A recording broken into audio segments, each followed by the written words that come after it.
Great, thank you so much. And are one of you already recording, or do you need to start that function as well?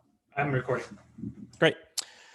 So thank you so much for inviting me here to deliver this project on taking the Q train, value capture of public infrastructure projects. This work is joint with Stijn van Nieuwerburgh and Constantine Kontokosta, all of us in New York, Constantine and I at NYU, and Stijn at Columbia. The motivation for our project is thinking about the problem of financing essential urban infrastructure. We know that these public infrastructure projects, these transit projects, are really essential for the life of cities by enabling commuting and transit choices, but they're also very costly to build. So to give you some numbers, a urban road might cost something like $3 to $5 million per mile. Light rail, which predominantly allows local commuters to be able to access labor markets, costs something like $10 to $300 million per mile. And underground urban subways are even more expensive, internationally averaging somewhere between $200 to $900 million per mile. It actually turns out the United States in its infrastructure costs is on the high end of this scale.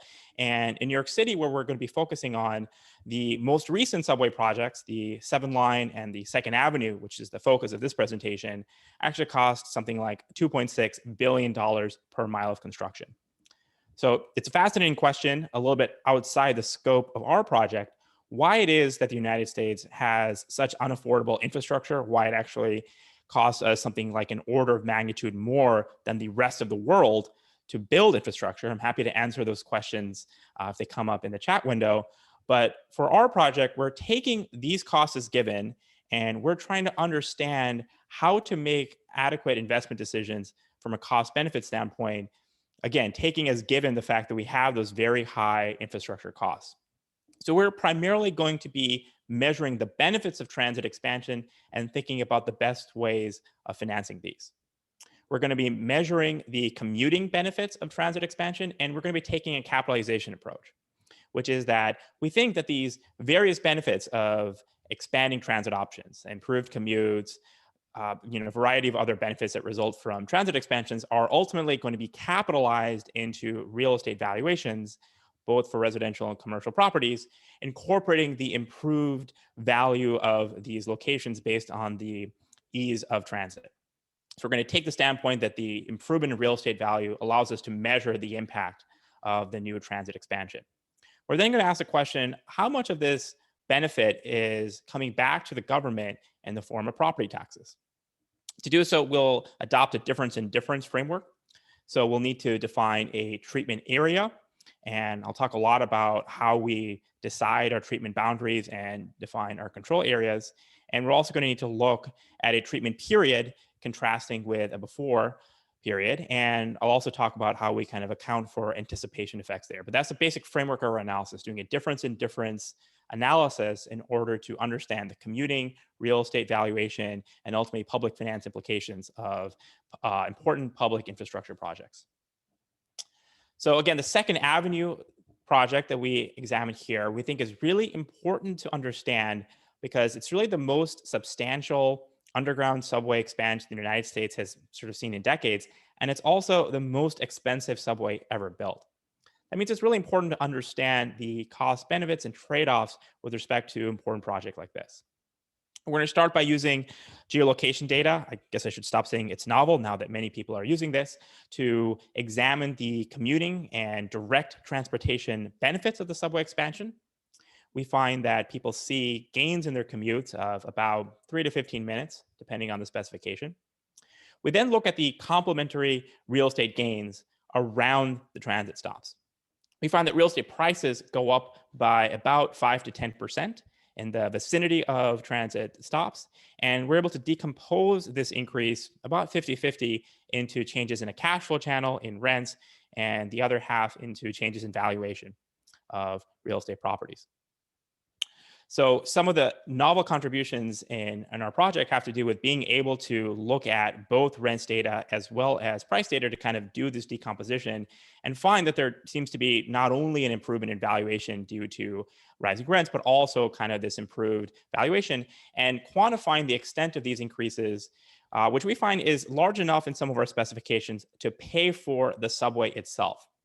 So these are really large, immediate real estate gains kind of in the vicinity of the stops. The last thing we do is study the public finance implications. So we find that, even though this project is, basically NPV positive, the government itself is recouping only a fraction of the value actually generated by the subway, the remainder of which is simply accruing to private landowners who happen to own land in the area around transit stop. And so this motivates our focus in our paper on value capture, which refers to a series of techniques which allow governments to recoup the value generated by these infrastructure improvements on the real estate value through a variety of taxation mechanisms. And we argue that doing this would allow for cash-strapped governments to develop feasible funding strategies to help pay for these projects ex ante. And so last part of the talk, I'll discuss in more detail some alternate models that have been used around the world to apply these value capture methodologies in order to try to achieve at a better form of public investment in infrastructure. Let me just take a brief pause here in case there are any preliminary questions. So one question there's, what about the cost of inconvenience over the duration of construction? How, can you give us a ballpark estimate? How would it compare to the benefits for the residents in this area? That's a great point. And having lived in New York during this time period, I know that these construction hurdles were quite onerous for many residents in the locality. So we account for this in our analysis, and we do so by separating out the construction period separate from the post-treatment effect and allow for differential price trends to be happening during that construction period, reflecting disamenities that may accrue to local residents who are inconvenienced by the subway construction. So we're accounting for differential effects for the subway construction period, but after accounting for that, we're looking at the kind of overall value gain in a post-construction environment when we assess the overall price increases. Okay, so here's a question you're probably going to answer at some point later. What is the course of your mobile location data? That's a good segue into defining the data and specification section here. So we use GPS data from a provider called VenPath, and this is now data you've likely seen in many different contexts, applied, for instance, to COVID. I have a few papers myself using this GPS data to understand patterns of migration and mobility changes during COVID. Our use of this location data differs from this kind of emerging literature in a couple of ways. So we use ping level data, which means that we have precise locations of individuals as they move around over the course of the day. This allows us to identify home and work locations for individuals and the time it takes for people to transit between one or the other. We're also able to measure the mode of commute, whether people go from home to work by way of a subway or bus or other mode of transportation. So this is a really valuable, I think, application of this GPS data because it allows us to measure for a pretty representative population of New Yorkers what are their realized transit decisions as they go about their day. So this differs from other data that's been used previously in the transportation literature, such as surveys, which allows us to avoid any biases that may kind of creep in and just kind of look at realized behavioral changes of individuals. So that's going to be kind of our data set that we apply to measure the commuting changes, right? This location GPS data. I should also mention that we've, on the representative side, we've looked at how our mobile phone population correlates with the overall city population. And we kind of find a very high correlation, I think between 0.8 and 0.9 of our estimated populations in the mobile phone data relative to what the city estimates in the census. So we think that this is broadly representative of the overall population. Do you also consider an increase in income tax revenues from higher rents in the vicinity of stops? That's a good point. So so there are a variety of other let me say government revenue broadly that may accrue from the construction of the subway. So this includes, for instance, just direct MTA user receipts. They also include potentially sales taxes. And as the questioner mentions, they also include potential increases in income taxes. So we are not considering these alternate public financing mechanisms, in part because they have been looked at in other contexts. Our goal here for this project is to really focus in on the specific complementarities between just the real estate and the infrastructure. So we argue that there are good reasons to think that a variety of the various benefits that are going to accrue from an infrastructure project such as this should be baked into the real estate prices. And so we measure the change in real estate prices and as well the direct government revenue which comes from this channel. On top of which, the questioner is totally right. There will be a variety of other changes that happen to other public financing mechanisms that we're not accounting for here. What we're just trying to emphasize is that the real estate channel is just really a large quantitative component of the improvement resulting from the subway, and directly charging this particular piece would be a good way of helping to finance subsequent projects down the road. Okay, do you know why New York decided to accept this project, economic or political reasons? That's a great question. So let me skip this slide. I'll come back to this slide and just directly answer this question about the timeline. So first, a little bit of history. The city of New York actually had a privately developed series of subways sort of around the turn of the last century. And this system was gradually taken over into a public transit authority. And the Second Avenue itself actually had a subway system, an overland L train that was turned down in anticipation of building a new underground subway line that was really delayed for a series of several decades. If any of you have seen Mad Men, you may remember Peggy is being sold sort of an apartment in the area and told that, a subway will happen any day now. And so this was sort of a pipe dream kind of in the background, and people didn't really expect it to happen anytime soon. And the project was really kickstarted kind of in the mid 2000s. And the motivation for reviving this project, I would really characterize it as primarily political. It wasn't as if there were new needs kind of going on in the vicinity that justified a new transit stop. Politicians just really wanted to have a shiny new project to be able to point to and say, look, here's what I'm doing. I'm building this kind of new project. So first, let me kind of talk about this full timeline here, and then we'll come back to the data just to kind of wrap up this question. So our kind of base analysis is going to kind of take the standpoint that we're looking kind of from a period of 2013 onwards, comparing against a pre-period that goes from 2003 to 2012. We're then going to be separating this further into a pre-period from 2003 to 2006, the construction period I mentioned from 2007 to 2012, and then this post-period in which we anticipate possible price responses after 2013. So the funding for this project was sort of announced at the end of 2006, and construction kind of began around early 2007. So that's kind of why we make the cutoff to using that as our definition of the construction period, prior to which we think this was really not seen or anticipated. This kind of continued and led to some strong disamenities in the local area.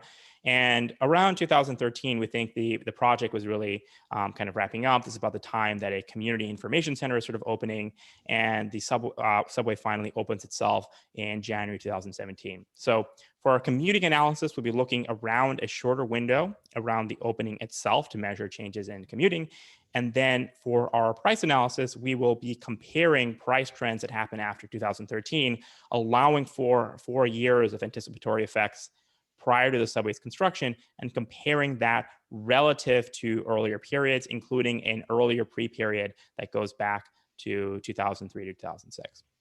So that hopefully addresses the question of what's the kind of timeline for the project and what are some of the motivations for building it. Any other questions? There is a good follow-up questions related to the slide. So what is the period of the benefits? It might take 50 years to fully recover the costs. So is it really 4 years that it's enough to focus on here? Yeah, I'm going to defer the assessment of the timing until later in the talk. We'll go through in more detail how we think about capitalizing the benefits from the government's point of view, and sort of how long we're thinking about that. So I'm going to defer those questions until we get to thinking about the public sector trade-offs. All right, let's just take one more question at this time. So will more working from home affect the results? That's a great question, as all of us are currently zooming around these days. So it's certainly true that there has been a large temporary change in mobility patterns within urban cities. I have other work on this. And it's also true that subways in particular are widely viewed as a possible source of contagious risk. There's a study I just saw today which documented that over 20% of MTA workers who work in the subway system in New York, for instance, were infected with COVID. So it's statistics like those that have led many people to be a little fearful of the subway and consequently avoid it a little bit more as a result.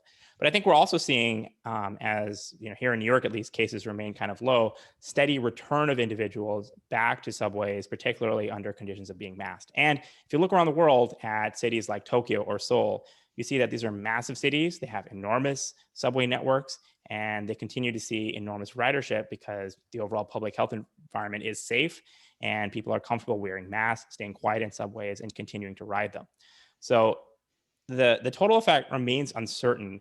I personally believe that work from home will change certain cities on the margin, but my view is that if we're thinking about a post-vaccine world or a situation in which the health risks are really able to be controlled through other public health measures, there's nothing that changes the fundamental economics of why subways are so important at helping cities achieve important scales, right? It's ultimately the fact that cities can grow to a very large size, that they're able to attract agglomeration economies, grow in productivity, and so forth. And at that very large scale of city, you really need a sufficiently fast throughput transportation system to convey people. And subways are really the best thing we have for enabling that super dense city. And so I think that will remain the case in the future. But it's a good question and something that future work can address. Probably we need to have more questions here at this moment still. So were there serious cost overruns? Did government sell it as a much cheaper project? An example that would be Big Gig in Boston, right? Yes. So first, it's true that there were cost overruns, that the project was sold and billed to New Yorkers for less than it ultimately cost. There is a sizable literature out there examining some of the consequences of cost overruns with large infrastructure projects.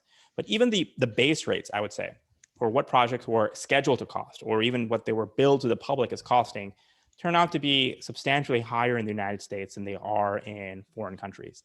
Countries like Italy and Spain and Turkey and France, for instance, are routinely able to build these kinds of infrastructure projects for substantially lower than even our build costs. So I think we have a cost problem in the United States even before we get to the overrun stage, which adds on additional costs and expenses. All right, thank you. Okay, so let's go back here to describe the data. So we put together a composite data set here to assemble a lot of different variables relevant for analysis. We talked about the GPS smartphone location data that allows us to finally measure commutes. We also put together a data set of transactions on the local neighborhood in New York City, the Upper East Side, from the period 2003 to 2019. So this includes transactions from deeds records, which are very commonly used in real estate research. This incorporates data on condos, as well as co-ops, multifamilies, as well as commercial real estate properties.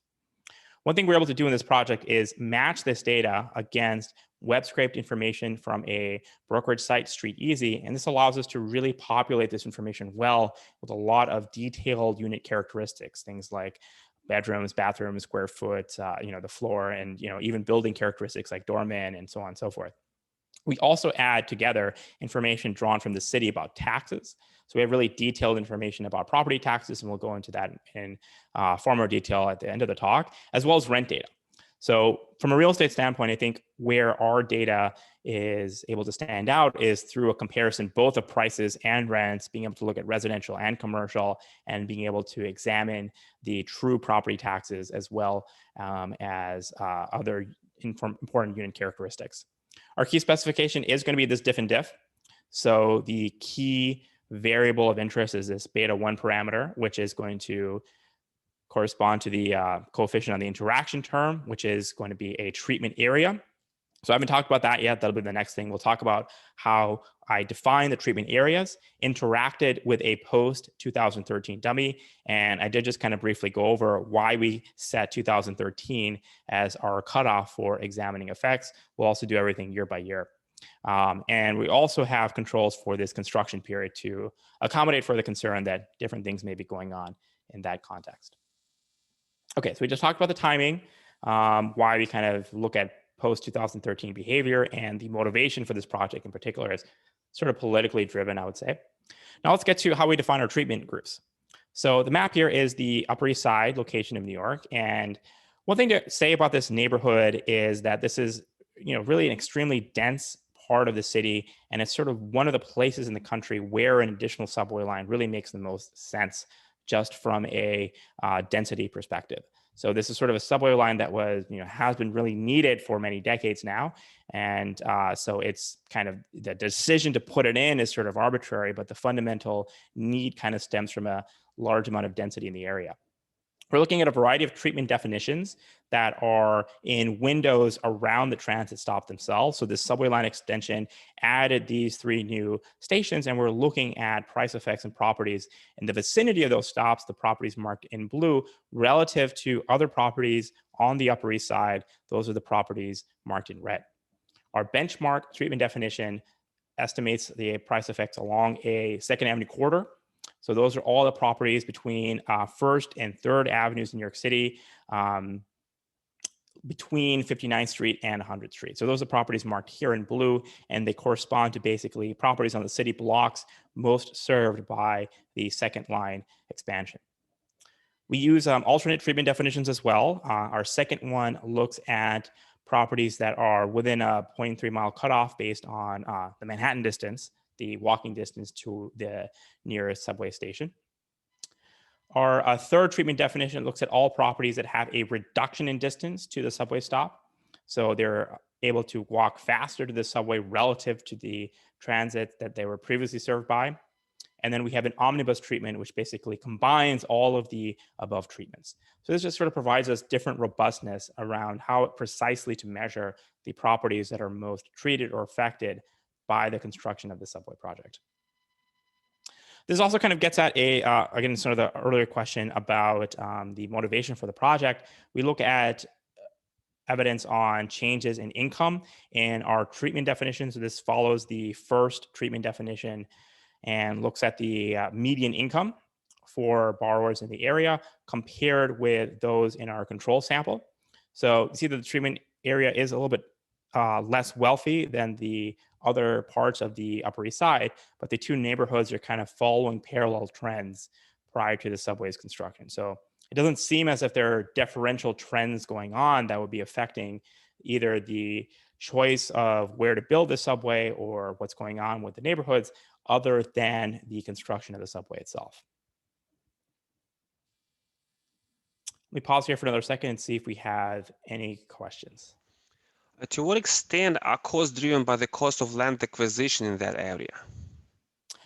So this being a underground subway doesn't have, land purchase acquisition costs, right? So the subway is obviously built underground. It's got these stations that are underground. So there shouldn't be any land acquisition costs. That turns out to be not a complete story for a few reasons. So one issue is that there's even property right considerations with underground land. So in particular in New York, the land immediately under the ground is filled with water pipes, water mains, Con Ed pipes, gas lines, power lines, so on and so forth. And it turns out in the United States, it's incredibly difficult to coordinate across public agencies. So you would ideally like to call someone up and figure out, okay, where are your lines? Let's figure something out.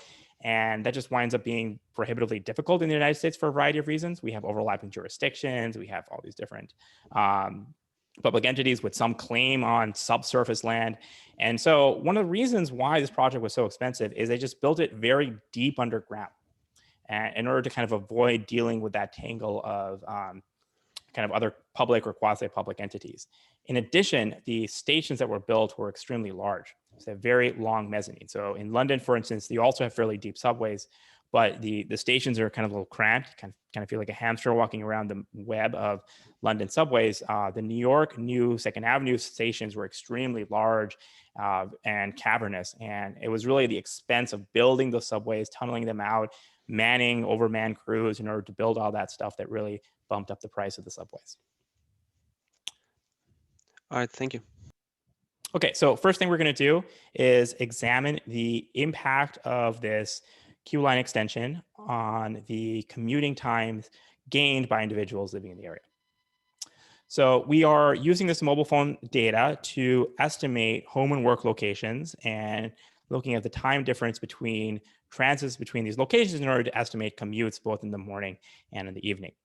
So the unit of observation here is something like a person commute, and we're estimating this before the construction of the subway in 2017, after the construction of the subway, and within our treatment areas as well as in wind control areas. So with these 4 columns, we're examining the effects across all 4 of our different treatment definitions.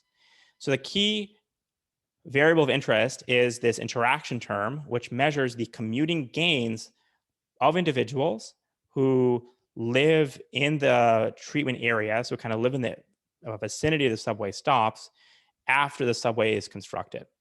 We find that these individuals have a baseline commute of about 43, 44 minutes, and after the subway construction, see a reduction in their commutes by about 3 to 4 minutes. So this sort of tells us that the population of interest that we're looking at does seem to be affected by the subway's construction and seems to be lowering their commute length overall as a consequence. We then break this down among people that use the subway specifically. So they don't just live in the area, but they take the subway in order to commute. And we find that our commuting reductions are really dominated by that category. So here we have a triple interaction: people that live in the treatment areas around the subway stops after 2017, when the subway was built, who use the subway to commute. These individuals see a really strong gain in their commute on the order of 10 to 15 minutes.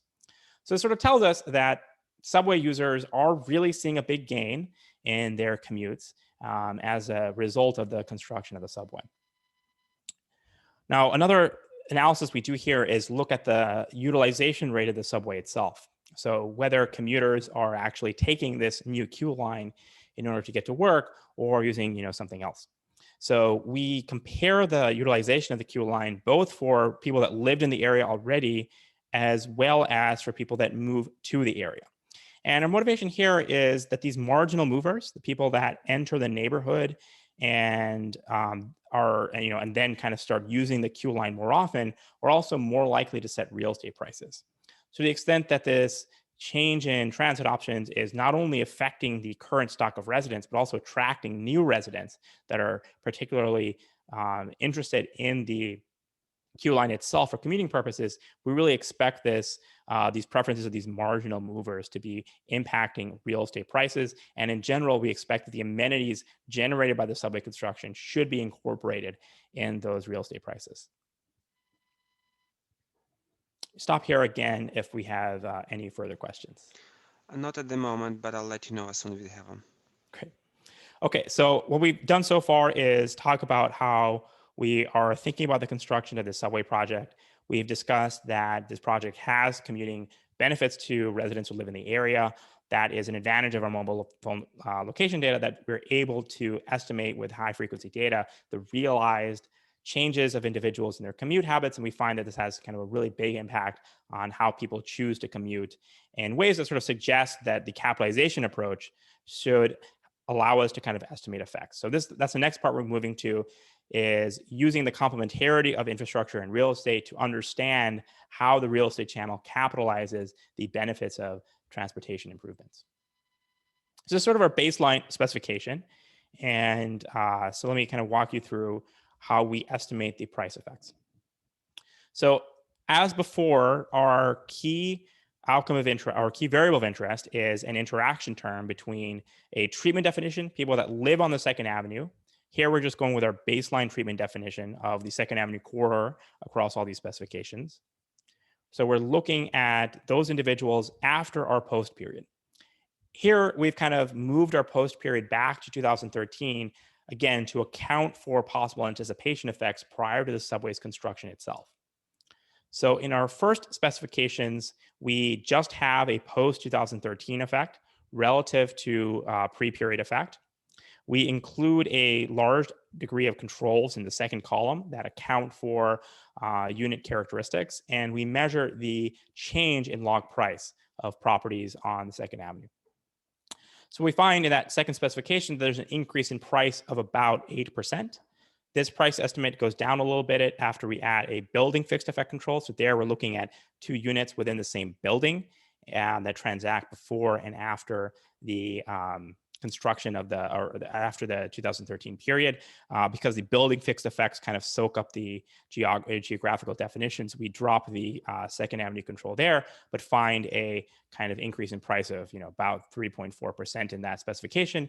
These estimates increase when we allow for a differential construction period. So remember, we want to account for the fact that there is something else that might be going on in that construction period, and so we allow for price trends to be differential in those years. And so in our last 2 specifications, columns 4 and 5, we're estimating the price impact for 2013 onwards relative to a period from 2003 to 2006. For the properties on the Second Avenue corridor relative to other properties on the Upper East Side.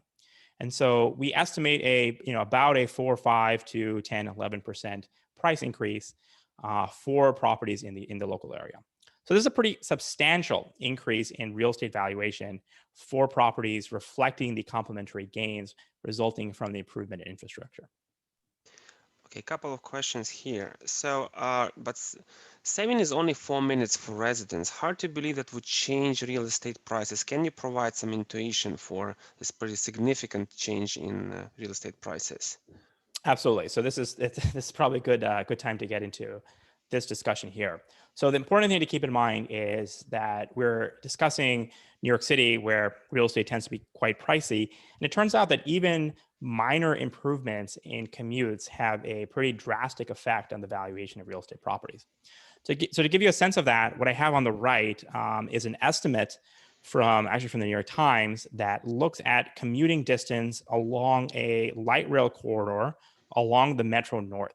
So we're looking at the station from Grand Central, and we're looking at properties that are some distance away from that. So this is basically moving into sort of the suburbs of New York City. And this is showing you the price gradient.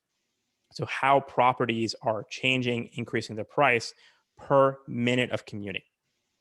And there's a little bit of variation here.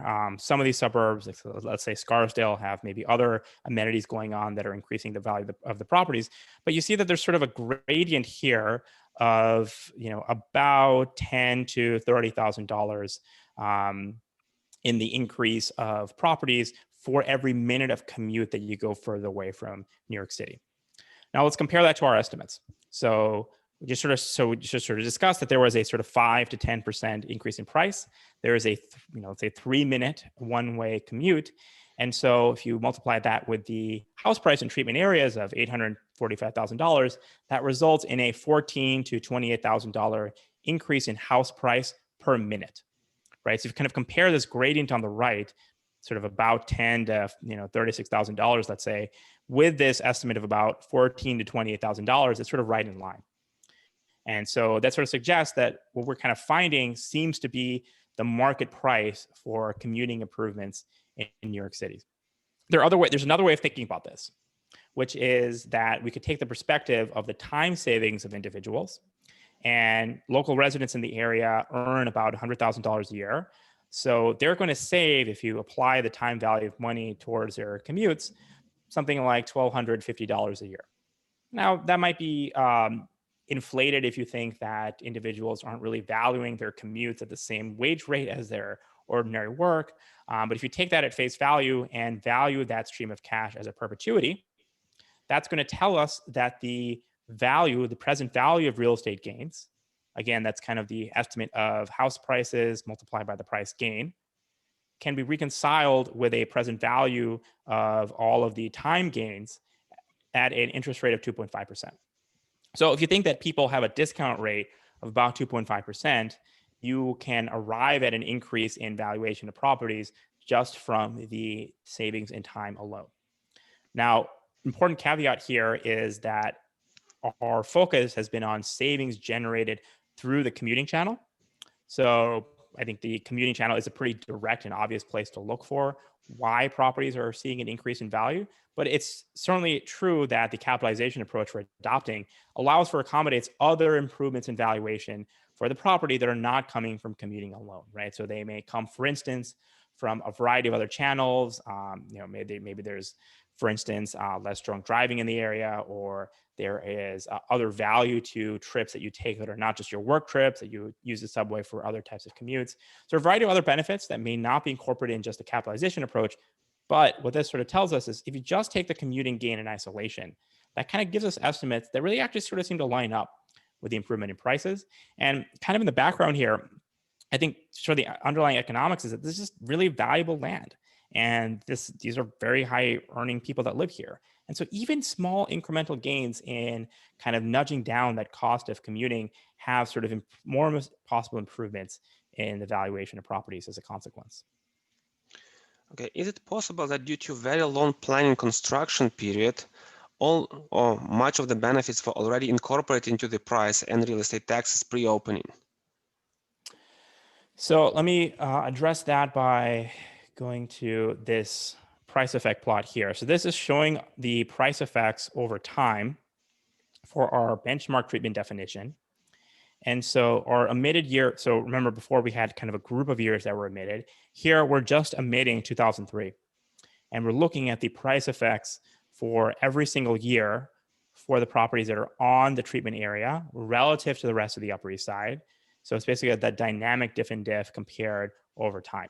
So if this concern were true, what we might expect to see is kind of changes in prices that happen prior to the construction itself, right? And so what we see is that at least when we look at our pre-period, so the period from sort of 04 to 07, or sorry, 04 to 06, we don't really find much evidence of a pre-trend. The overall price effect over these years is basically flat compared with 2003, telling us that treatment areas of the Upper East Side are on the same price trajectory. Now, when we move to the construction period, it's true that there is a little bit of an increase, right? So we wanted to accommodate the possibility of a decrease in this period, but it seems like there is a little bit of a price increase on average in the construction period that could reflect a partial increase in prices happening in anticipation. But our key kind of focus is really going to be this post period itself. And in particular, if we look at the years after 2017, when the subway is built, that's really when we see the largest price effects kind of materializing. But broadly, we think our estimates for the post period overall kind of reflect sort of the true kind of treatment effect here when we compare them relative to that pre-period that allows us to abstract away from intervening price trends. All right, thank you. Okay, so we talked about our baseline estimates here. We've shown how these vary over time in ways that allow us to dynamically estimate the price gains from the improvement in transit. One other thing I'll talk about here has to do with decomposing our effects by varying across the different avenues. So we are focusing on this second avenue effect here and comparing relative to the entire control category. In this specification, we allow for differential price trends on different avenues. So on Lexington, which is further west, and York, which is further east, and comparing all of that to other properties in the Upper East Side. And this specification just sort of shows us the coefficients in the top row corresponding to treatment effects in the affected area, just kind of seem to be what's really driving it. So it's really what's going on in the treatment period itself. It's not like there's some differential trends going on in some of the other avenues that might be potentially affecting our results. We also break this apart by treatment definition. So remember, we had 4 treatment definitions. I've shown you primarily results for that benchmark treatment, which is the properties along the Second Avenue corridor itself. Here, we're looking across our 4 different treatment definitions and showing you price effects, with and without building fixed effects. These estimates here are just to our kind of baseline diff and diff, so they look just post 2013. Compared to pre. Again, adding a construction period tends to increase these estimates a little bit. The main takeaway, though, is just that our treatment seems to be pretty robust to our specific choice of where we kind of draw the line around the subway stops. This seems to be a particularly localized effect around these transit stops that reflects an improvement in value generated by the subway. Okay, and we kind of talked about this slide. This is kind of the crucial piece of intuition, I think, that addresses the concern about, well, how do I kind of make sense of these estimates so they kind of line up? And the again, I think the key takeaway is that it's just really valuable to have lower commutes for individuals, and that results in substantial shocks and changes to real estate value. Connecting this also, I guess, to an earlier question, how will this change with a kind of post-COVID world, I think remains interesting and important question. Okay, so we've so far covered how price trends are affected in subway construction. Now, one of the contributions of our project is to also consider what's going on the rental market. So the rental market is going to be interesting because this allows us to develop a measure of the cash flow shock channel of this transit improvement, what's basically going on to actual rents paid. We can then contrast these rents with prices and so estimate effects on discount rates. So to do so, we take advantage of this street easy data, which allow us to examine listing rent prices. So we're not looking at rents that people are actually paying, but of listed rent prices that come from these street easy records, which tend to be reflective of the rents that people are facing when they're kind of first moving into units. So our first two specifications highlighted in red on the left show our benchmark diff and diff, our effect kind of in the post period for treatment properties, and we're measuring at the outcome the property level measurement of rents. So we estimate that rents are increasing after the kind of across our definitions of treatment years, whether we look at 2013 or 2017. We wanted to allow for effects either in those 2 years, because you might think that rents lag a little bit. So it might be the prices show a strong immediate response, but rents take kind of a greater time to show up. And if anything, the rents are sort of higher in our estimates when we take the earlier year as our benchmark for examining the post period 2013. But across these specifications, we're basically estimating subway construction increases rents.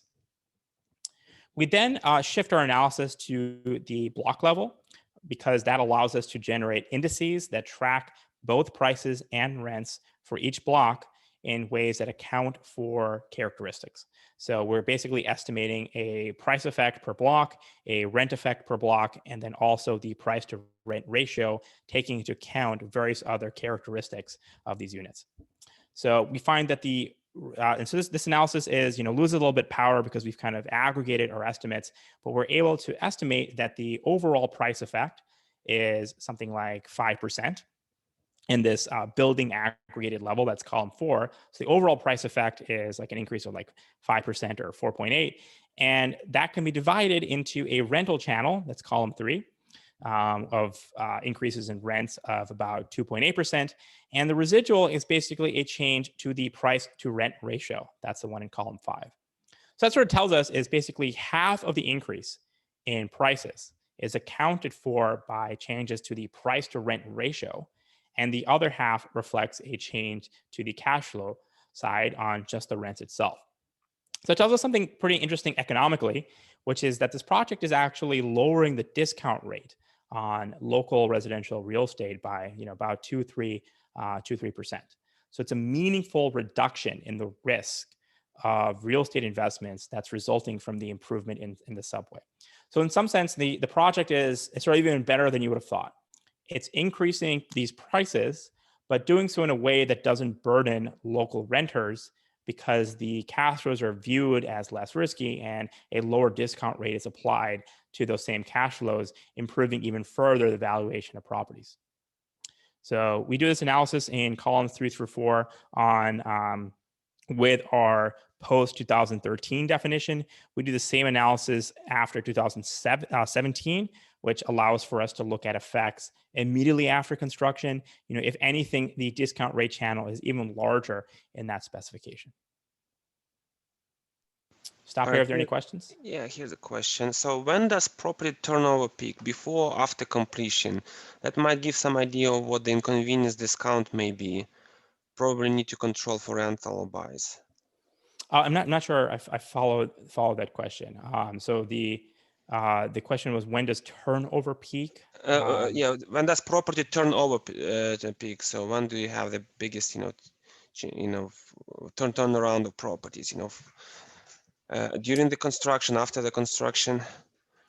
I think the same probably applies to the rental, rates. Do you see that there is a significant, number of turnover of people who are doing the renting unit in this area? Right. So it's difficult for us to measure turnover of renters because we are drawing that information from listed rental records. And that makes it challenging to think about who exactly moved into what unit at what time. We're certainly able, from our deeds records, to look at transactions over time. This is, I guess, the measure of turnover that the question asker is looking for. We certainly find that there is lower turnover in the immediate post-crisis period. So kind of after 2008, you sort of see really diminished real estate transactions, and they kind of take a little bit while to pick up. So what that's going to kind of imply is that the construction period in general is going to kind of not have very many transactions because there's going to be sort of a few in the kind of pre-crisis years before 2008, but then it's mostly going to be kind of after the recovery has taken place, stretching well into our kind of treatment period of 2013. What all that kind of means, I think, for the analysis is that we're basically looking at periods of greatest liquidity when we look at our post-2013 variable relative to the pre-2007 one. That kind of is looking at the two ends of our data in which we have the greatest amount of transactions. So given that these properties are probably less risky now, do you see also the mortgage rates being affected in these areas as well? That's a interesting question. So mortgage rates tend to be priced on a little bit less fine kind of variables in terms of granularity, right? So mortgage pricing just kind of tends to be more coarse in how it's dealing with kind of borrower characteristics. So I'm not sure I would expect to see an immediate impact on mortgage pricing. There's other work, for instance, that particularly the GSE is kind of adopt fairly regionally broad definitions of mortgage pricing, which doesn't react to local conditions. So we haven't looked at mortgage pricing. This is the other answer to your question. So I'm not sure we would see it there, but it's an interesting point to think about what are other markets we should expect to be affected if we think that there is a change to the riskiness of these properties. All right, thank you. Okay, so we had just decomposed the price effects and said that this was coming partway into a discount rate channel, partway through a just kind of direct cash flow rental channel. So we do a lot of other things in the paper. One issue to control for in particular is the role of rent control. So many units in the area are limited in their rent increases based on rent control limitations. And so we count for that as well in looking for our rental price increases, and it doesn't seem to be driving our effects. But in the interest of time, let me just move on ahead to discuss the value capture implications of this research.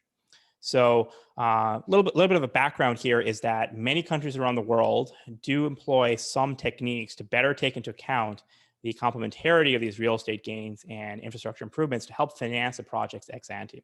And we'll talk more about these, but this concept of value capture is just really about trying to take a little bit more of the value generated by the subway project to help finance it up front. And we're going to assess the prospects of this by first looking at how much is property tax currently recouping of the value generated by the subway. This requires a little bit of a detour into how New York City does property taxes. This is a little bit of a cumbersome process, but gets us to understanding the pass-through of how changes in real estate value pass on through to improvements in public revenue. So we have for each lot, technically BBL, a tax assessment record. And so what New York City does to calculate the tax on properties is the following. They first estimate a market value, market being in quotes. So they're imputing the net operating income per square foot based on a comparison with other comparable rental units. They're then multiplying that by a cap rate or a ratio of rents to prices, which is uniformly 12%. So this is about 3x or so the true market cap rate, meaning that New York City is undervaluing by at least a factor of 3 just from the cap rate definition alone. For this reason, we estimate that New York's assessment of market value is something like 18, 19% of our estimate of true market value. So New York City estimates that properties on the Upper East Side have have a value of $269 per square foot. Our estimate is that's closer to $1,400. From that market value, New York City then assigns an assessed value, which is 45% of that market value, in which this and increases are kind of spread out over 5 years. So this assessed value, which reflects some fraction of the market value spread out over time, is then reduced by the role of exemptions and multiplied by a tax rate, which is a pretty stable 13%. So what we're able to do is use the actual tax paid in order to measure the role of these exemptions. And then we're going to use that exemption value to then back out basically the true tax rate. So the statutory tax rate is something like 13%. We estimate a kind of true tax rate, sort of an order of magnitude lower, sort of I think between 1% and 2% of the kind of actual market value properties. So we have this little bit of a cumbersome system that means that there's kind of a very high sticker shock, a little bit like college tuition, right? There's a very high sticker shock of what tax you should be paying, but for a variety of reasons, people end up paying a much smaller rate. This allows us to then estimate that pass-through of how much actual increases in real estate value kind of impact true taxes paid. And we're going to use that to estimate the total aggregate kind of benefit to the city of the construction of the subway. So let me give you a sense of what that means in a concrete example. So suppose that we have a typical condo building on the Upper East Side. This is going to have, let's say, 90 units, 140,000 square feet. Let's say the true market value is something like $200 million, or again, that value of $1,442 per square foot. New York City is going to estimate a value that's about 80% lower. They're going to estimate an assessed value that is 45% of that. And this property may have, for instance, a particular abatement, which reduces the value even further. All that's going to mean that the tax paid is something like 0.9% of the true value of the property. So again, much lower than that statutory rate. So now suppose the subway increases the value by 10%. So that's kind of taking sort of the high end of our estimate of value generation. New York City's market value will also increase. The assessed value after exemptions is also going to rise with this phased in value. And so after that 5-year horizon, taxes are going to rise by something like $200,000. Now, back to an earlier question, what horizon do we take here? We assume that a government has a 100-year horizon and is able to discount cash at the municipal bond yield, which at the time of when we looked at this was about 3%. And so that generates a present value of the tax increase at about $5.78 million. So to wrap up this example, we've got an increase in the valuation of the property, which increases prices by about $19 million. Once we kind of do the calculations to figure out how much New York City is seeing a rise in the same present value of taxes, that's about 30% of that total. So we're able to estimate a pass-through of increases in value of real estate properties to increases in property taxes. So to take that estimate, what we're going to do is do a pre-subway valuation for every property in the area. Importantly, we're able to estimate the value even for units that don't transact based on the property tax census. So to do so, we're using New York City's data on all the different properties. We're adjusting for the difference between New York City's reported market price, our estimate of market price, and then we're adding all that up to figure out what was the market value of properties in our treatment area. That total is $71 billion. There's enormous value of real estate in the area divided up into owner-occupied, rental, and commercial units. We then estimate how that property value changes as a result of our different estimates on the increase in value. So we have different estimates here depending on the precise specification that we take. But we find that the overall gain in real estate value is between 2.4 and $8 billion. We compare that against the total property tax receipts that the city is going to get. So again, 30% of the overall increase in value, and that again varies from 890 million to 2.4 billion dollars. And then the last row here on this table shows a net gain to the government. So looking at the cost of the subway construction and the gain just from this property tax perspective, It obviously excludes other ways in which government tax revenue responds to the subway. And this is just a net gain from the real estate channel. So what's interesting here is that at least in some of our specifications, this project is break even just from the real estate alone. So so specifications 2 and 4, for instance, we estimate a high enough total that it exceeds the $4.5 billion purchase price of the subway. Even in the other specifications, the real estate value gets pretty close at paying for the whole thing by itself. However, across all the specifications, the government is really not receiving enough property tax revenue in order to finance the project.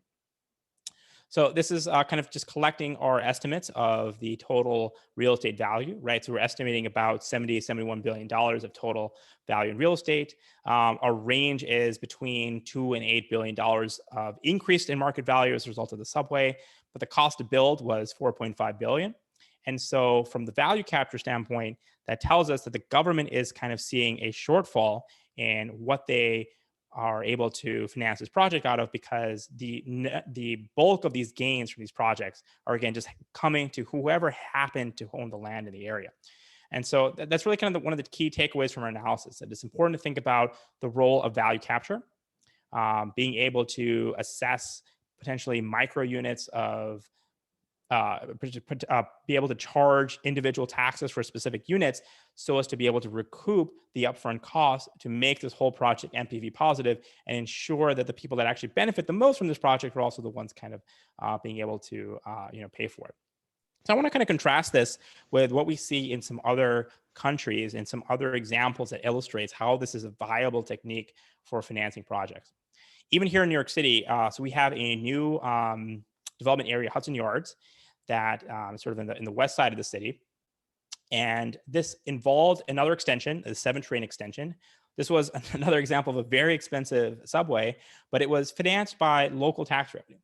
So they kind of constructed these pilots, these payments in lieu of taxes, which charge local developers for the taxes that they're paying were directed towards the expansion of the subway that was benefiting their properties. There's another example in Grand Central. There were changes in zoning in exchange for station expenditure. So these are kind of 2 examples here in New York of how developers are paying for improvements that allow them to take advantage of the transit gain themselves, while also making it possible for the city to afford these transit expansions. Other cities like Tokyo and Hong Kong actually have private train companies. They develop the area around the transit stations themselves, and use those. So they're able to pick and choose what areas they actually want to have a train line go to based on where they know they can develop the real estate. And so they're able to self-internalize these externalities and use that to, again, finance these projects ex ante. In London, you've got Crossrail, which is a big development. They sold development rights around the station and had incremental property tax levies applied to specific areas around the station stops to kind of finance the expansion.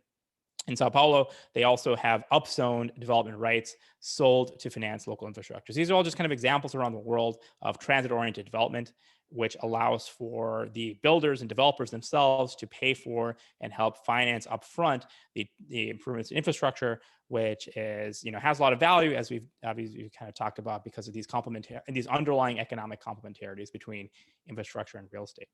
So I'm actually about to wrap up. So let me stop here again if there are any further questions. Okay, so a couple of questions we have here. So why is New York property tax assessment so convoluted, not easy to figure out its logic?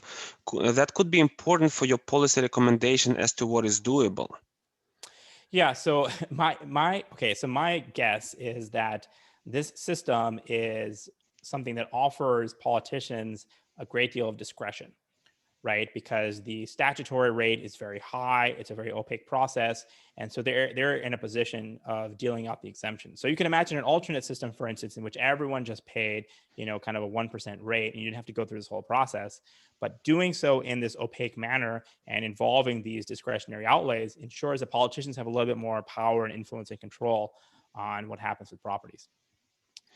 Now, in some sense, if you think about like what's going on with the subway, if politicians naturally kind of want to have a lot of discretion on what's going on, what we're advocating is just even more discretion in the process to ensure specific property tax levies on areas to accommodate the taxation of the value generated that was produced in order to kind of finance the projects up front.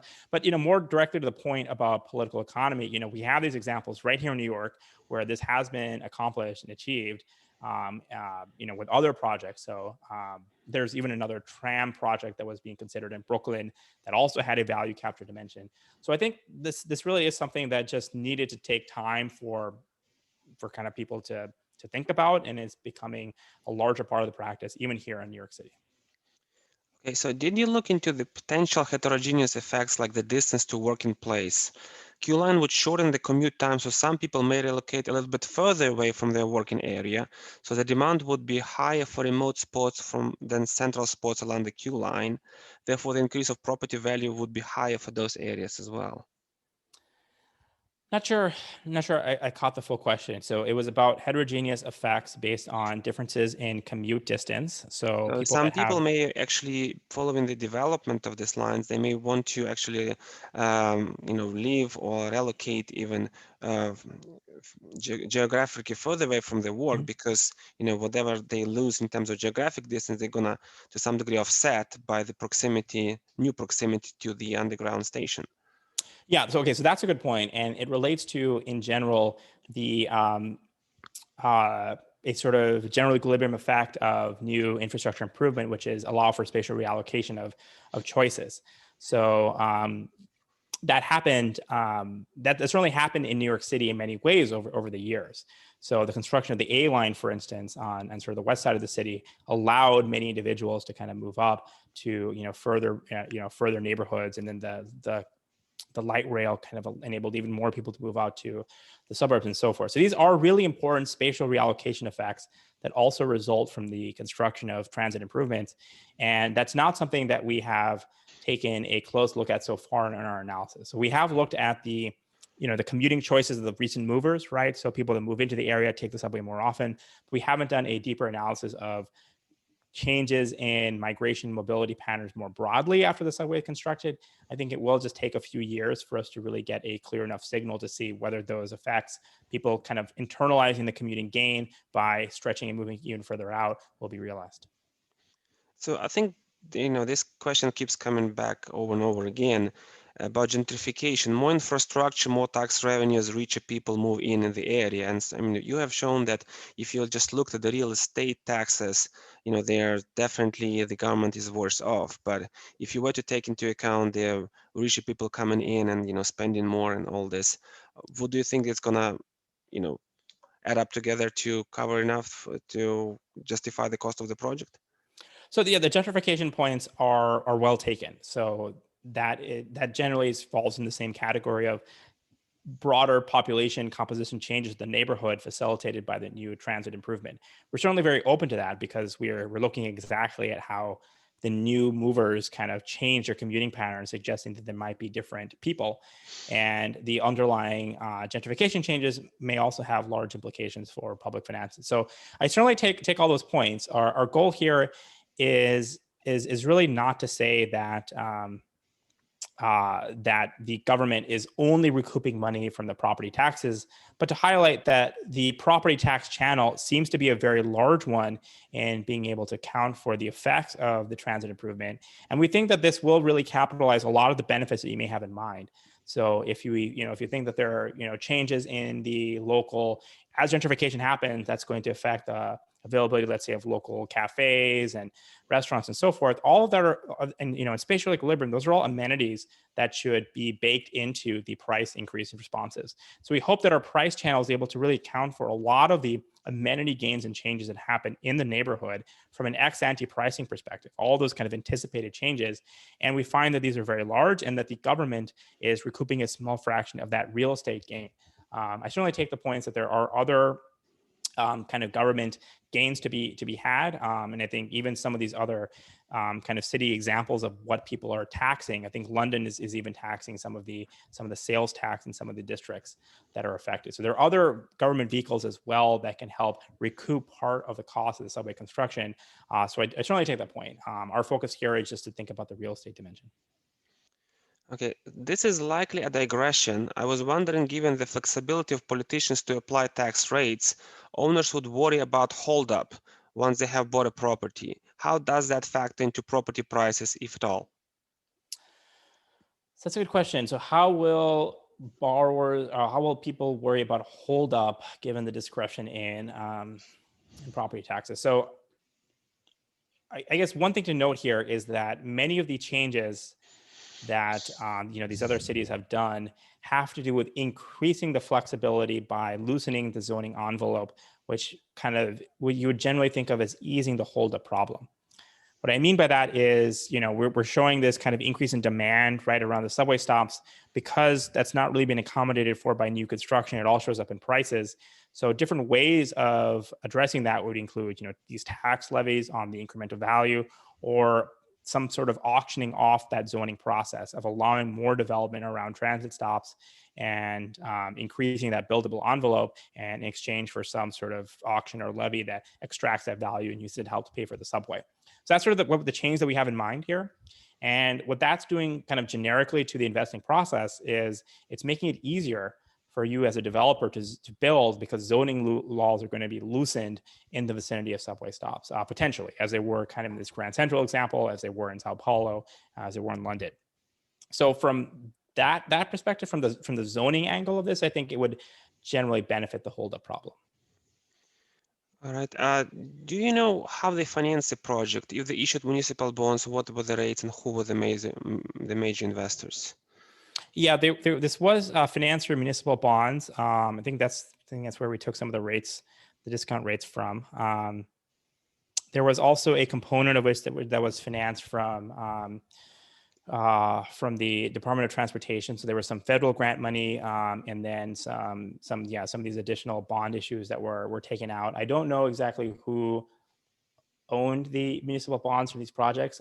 Generically though, these are tax-free, especially because they're related to capital improvement as well. They're tax-free investments, and so generally cater towards individuals that have tax sheltering motives. So you just have a lot of wealthy people that end up owning these municipal bonds in order to take advantage of the tax sheltering benefit. All right, thank you.